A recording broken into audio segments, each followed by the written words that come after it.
Class start करते हैं। Cyrus-bake algorithm की एक एग्जांपल लेते हैं और उसको सॉर्ट आउट करते हैं कि किस तरह से इसको सॉल्व करना है। फर्स्टली अगर आप देखें तो ये ग्राफ है, यहाँ पे मैंने पॉइंट्स मेंशन नहीं किए अभी। ये ग्राफ है और यहाँ पे मुझे एक पॉलीगॉन या क्लिपिंग विंडो गिवन है एंड सेकेंडली ये मेरे पास लाइन गिवन है जो कि बेसिकली कट करी है इस पॉलीगॉन को। साइरस-बेक का यही एडवांटेज है कि हम यहाँ पे किसी भी टाइप की क्लिपिंग विंडो के थ्रू कटिंग और द क्लिप परफॉर्म कर सकते हैं, क्लिपिंग परफॉर्म कर सकते हैं।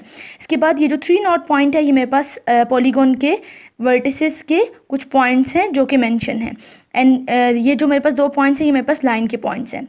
सॉल्व कैसे होगा? पॉलीगॉन इक्वल्स टू 6 एजेस, मेरे पास अगर आप काउंट करो 1 2 3 4 5 6 एजेस हैं।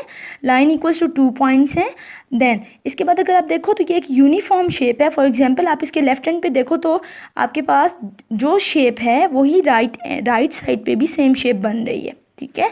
इसके बाद हम देखते हैं कि हमें एक्चुअली परफॉर्म क्या करना है। सो हमारा फर्स्ट स्टेप यहाँ पे क्या होगा, एजेस एंड पॉइंट्स मेंशन करने के बाद कि हम अप्लाई करेंगे normal vector on edges edge n1 n2 n3 n4। जितने भी हमारे पास एजेस होंगे हम वहाँ पे नॉर्मल वेक्टर्स को डिफाइन करेंगे। फॉर एग्जांपल नॉर्मल वेक्टर किस तरह से डिफाइन होगा, अगर हम फर्स्ट एज को कंसीडर करें, अगर हम इस एज को कंसीडर करें तो इस एज में हमारे पास नॉर्मल वेक्टर बनेगा इस शेप में और हम इसको कंसीडर करेंगे n1 एंड n1 अगर आप देखें तो ये आपके पास x एक्सिस है, ये आपके पास y एक्सिस है। सो अगर आप यहाँ से देखें तो आपके पास x की जो वैल्यू है और यहाँ पे एक y की भी वैल्यू है, बट आप इसकी डायरेक्शन को अगर नोटिस करें तो यहाँ पे x आपके पास रिड्यूस हो रहा है, ठीक है, क्योंकि अगर आपके पास x की वैल्यू यहाँ पे 3 है सो यहाँ पे आपके पास x की वैल्यू रिड्यूस हो रही है एंड इसी के अकॉर्डिंगली अगर आप y की वैल्यू को भी देखें तो y की वैल्यू भी आपके पास यहाँ पे रिड्यूस हो रही है। सो h1 पे जब आपने नॉर्मल को डिफाइन किया सो आपने साथ ही ये भी देखना है कि x में एंड y में आपके पास चेंज क्या क्या आ रहा है। सो n1 के अकॉर्डिंगली x भी रिड्यूस हो रहा है और आपके पास y भी रिड्यूस हो रहा है। नेक्स्ट एज पे मैं आपको इस एज पे नॉर्मल बना के बताती हूँ, इस एज पे ये नॉर्मल मैंने बनाया। सो नॉर्मल बेसिकली वो परपेंडिकुलर होता है आपके पास। अगर आप यहाँ पे देखें तो आपके पास x यहाँ से x तो रिड्यूस हो रहा है, बट अगर आप देखें तो इन सब x के पॉइंट्स के लिए आपके पास y क्या है, सेम है, या आपके पास y कांस्टेंट है, तो ये मेरे पास क्या आ गया, n2 आ गया। इसी तरह से आपने कंप्लीट एजेस के ऊपर नॉर्मल्स को डिफाइन करना है। ओके देन मैंने यहाँ पे नॉर्मल्स को डिफाइन के लिए अगर आप देखो तो आपके पास ये n2, इस एच के लिए n3 n4 n5 n6 and इन्हीं के अकॉर्डिंगली मैंने ये पॉइंट्स डिफाइन कर दिए। फॉर एग्जांपल n1 अगर आप देखें तो आपके पास x रिड्यूस हो रहा है एंड आपके पास y भी रिड्यूस हो रहा है।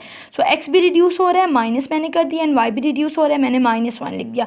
नेक्स्ट n2 पे अगर आप देखो तो आपके पास x रिड्यूस हो रहा है बट y कॉन्स्टेंट है, सो x रिड्यूस हो रहा है, सो मैंने x कोऑर्डिनेट को -1 एंड y कॉन्स्टेंट के लिए 0 लिख दिया।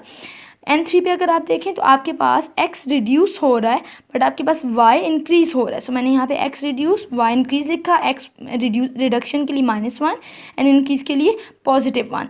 n4 पे अगर हम देखें तो हमारे पास x इंक्रीज हो रहा है एंड हमारे पास y भी इंक्रीज हो रहा है इस डायरेक्शन में, सो बोथ आर 1 1 1 1।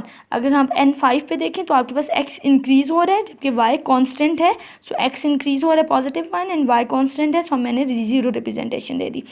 n6 पे अगर हम देखें सो हमारे पास x इंक्रीज हो रहा है बट y रिड्यूस हो रहा है, सो यहाँ पे मैंने x +1 एंड y को मैंने -1 लिखा है। So next draw point at edge. किस तरह से ड्रॉ पॉइंट, अब मैंने जिस तरह से पहले एल्गोरिथम में डिफाइन किया था कि आपने फॉर एग्जांपल ये एज कंसीडर करना है, इस एज पे आपने एक पॉइंट ड्रॉ करना है और वो इस एज पे किसी भी जगह पे हो सकता है। फॉर एग्जांपल आपके पास ये एज है और आपने ये पॉइंट डिफाइन किया और इस पॉइंट को आपने नेम दे दिया PEI, बट I किसके इक्वल था, एज नंबर के। सो ये मेरे पास एज नंबर 1 है, सो मैं यहाँ पे 1 लिख सकती हूँ। इसी तरह से इस एज पे मैं यहाँ पे एक पॉइंट डिफाइन कर देती हूँ और इसको मैं PE2 लिख दूंगी। यहाँ पे पॉइंट डिफाइन करके PE3 लिख देंगे, एक और पॉइंट होगा PE4 PE5 PE6 डिफाइन हो जाएंगे। सो मेरे पास PE1 30 एंड ये मैंने एडजेस के जो मेरे पास वर्टेक्स पॉइंट्स हैं उनको डिफाइन कर दिया, PE1 30 PE2 12, मेरे पास ये जो पॉलीगॉन में पॉइंट्स हैं, PE3 14 PE4 36 PE5 56, जिस तरह से मेरे पास ये है, एंड PE6 52।